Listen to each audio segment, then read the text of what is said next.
Hi, my name is Madison Matthews, and this is my Physics 2211 Lab Report 5 on falling slinky. So the purpose of this lab is to investigate and predict the motion of a falling slinky while analyzing the effects of the surroundings on this motion. And we're going to do so using tracker software to track the observed position of a slinky in a video, and then using GlowScript to create a computational model that predicts and graphs the slinky's motion. And ultimately, we want to determine whether the bottom of the slinky stays stationary in our computational model, and the bottom of the slinky will remain stationary if we model it correctly, which we do. And we're going to be using Tracker and GlowScript to do this. So some fundamental physics concepts at play here are Newton's second law, and mainly the velocity and position update formulas, and then like the momentum principle. And then we're also going to need to understand the gravitational force and tension force, and then also drag force. And one thing to note about drag force is that the drag force is the momentum of velocity times the direction of velocity times some sort of drag constant. So here's the video that we used in this lab. And you can see the slinky falling and the bottom of the slinky remaining motionless until the top meets it, and then it all falls to the ground together. So in this scenario, the system is a slinky and the surroundings are everything else. And from analyzing this video in Tracker, we found some data over here that we used to create our graph later on, and then also some initial conditions. So we estimate the drop height to be around 1.75 meters, the mass of the slinky to be about 0.2 kilograms, and then the initial position is roughly 0 based on where we placed our dots in Tracker, and then our initial velocity is 0 because it was dropped from rest.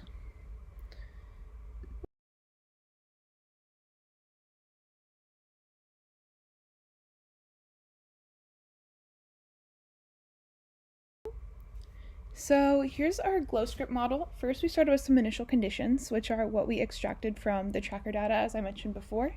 So we have the mass of the spring, the initial position and velocity, and then we just put some constants. So we have the gravitational constant, we defined our j-hat vector, and then also played around with the drag constant to see what made it most accurate towards the recorded data. So here's our main GlowScript model of the motion. So we used 2 while loops to create this. So our first while loop is from when the slinky is dropped, but the top of the slinky is moving towards the bottom of the slinky, and the bottom of the slinky is remaining motionless and constant in air. So this was around from 0 seconds to 5.4 seconds based on the Tracker data. So we found the net force by adding the tension force and the gravitational force, and then used the velocity update and position update formulas to model that. And then during the second loop, it's going to be from when the top of the slinky meets the bottom of the slinky, and then the slinky altogether is falling towards the ground. So this was from about 5.4 seconds to around 8 seconds. And to find the net force during this time, we added the gravitational force to the drag force. And again, played around with that drag constant to find one that modeled the movement correctly. And then we also used the velocity and position update formulas over here in this loop.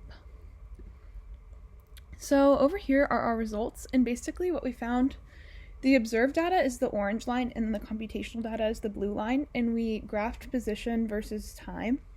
And we found that the simulated motion data very closely matches the experimental data, especially during the first loop, which is when the bottom of the slinky remained motionless.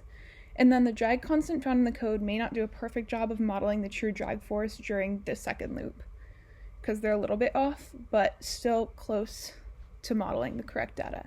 And some possible sources of error include human error in Tracker, since we have to manually click the center of mass, and then also possible external forces that we did not account for when creating the computational model.